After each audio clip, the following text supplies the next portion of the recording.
Our hearts are all connected. We're all here together. I love that. And creating those spaces, because that is where magic happens, right? That is where when there's a coherent field, I call it coherent containers for creation, right?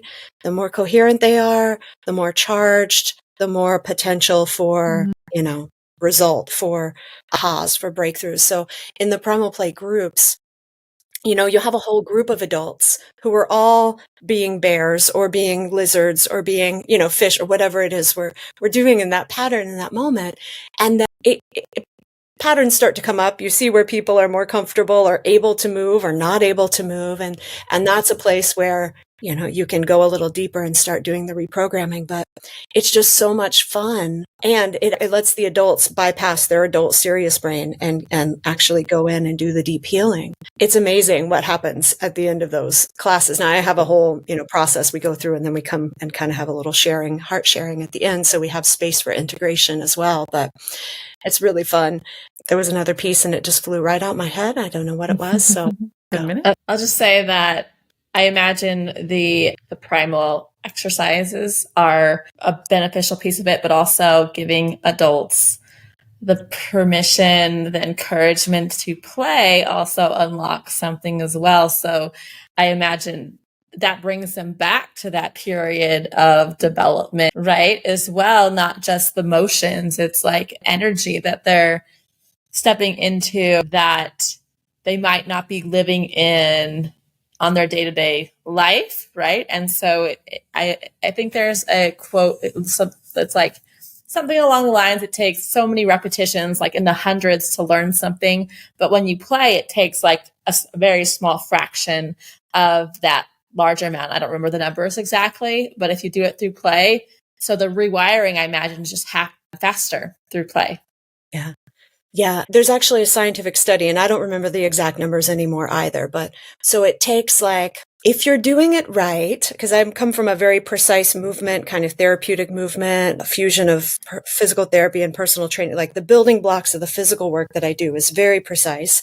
And the idea was if you learn a new movement, a new motor program, learning a new motor program can take between 100 and 300 or 350 repetitions if you're doing it well.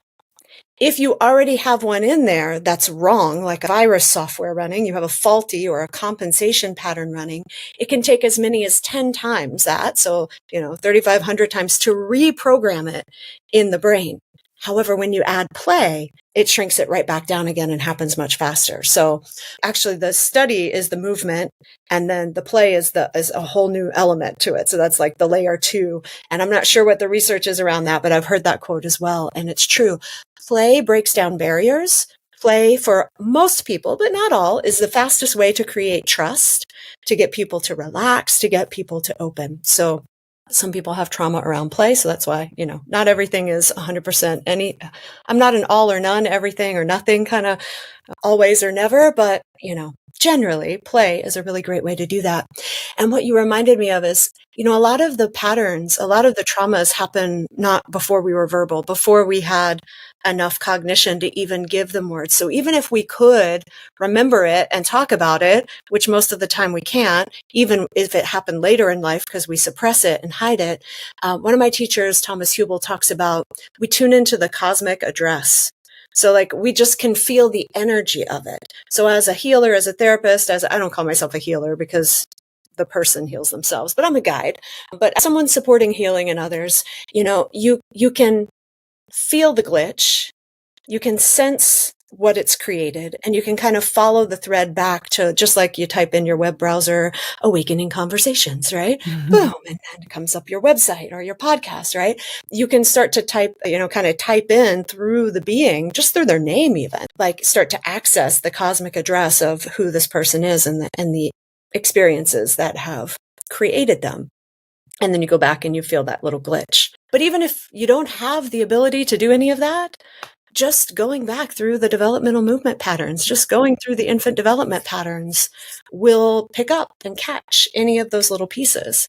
And where you find the glitch for the person doing the movement, you work that process until the glitch resolves itself and they're doing it well. And then likely something else has changed in their life or is changing as a result of it.